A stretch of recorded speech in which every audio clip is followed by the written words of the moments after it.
to talk about this little statue I've got here. This is a Chinese scholar reclining and reading a book.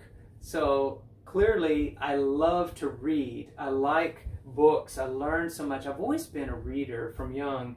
And when I went to Asia as a young man in my 20s, and I encountered a very ancient culture, the Chinese culture, it really was something that surprising to me, because I had not been interested in Chinese really up to that point before I was 20 years old.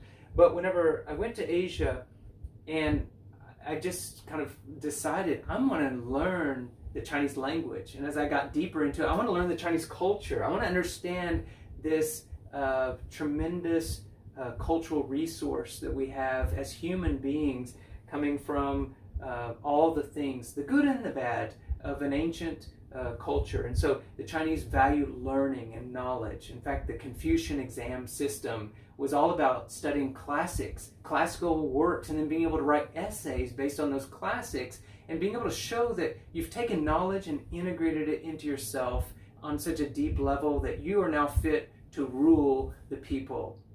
And so this scholar reading the book is reminding me of that. Now, it's interesting, in Chinese culture there's also a tradition of after scholars or bureaucrats have done their government service, or sometimes before they're done, they fall out of favor with the emperor, they're often dismissed from court. And so they go off to the countryside, they go off to the woods or to a mountain as a recluse, as a hermit, to read and to have this quiet life again, to just restore themselves. And it's a time for them to reconnect on a deeper spiritual level, because their active life, their time at court is over, and now they're going to go pursue spiritual enlightenment.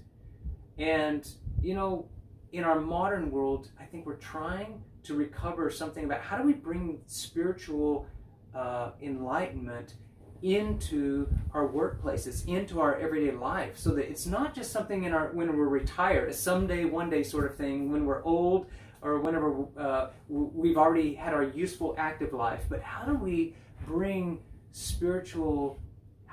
ourselves into the workplace, into our active contribution, and have the best of a spiritual foundation under us, so that we treat people humanely as people, so that we look out for the good of our organization, the good of the team, the good of our society. And it's not just about selfish gain or personal gain or about our corporate gain, but we're really making a contribution to the larger good.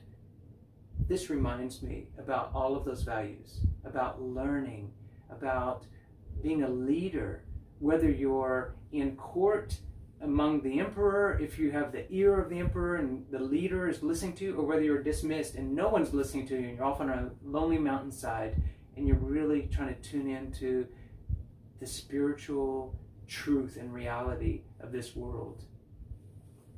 This is what it's about.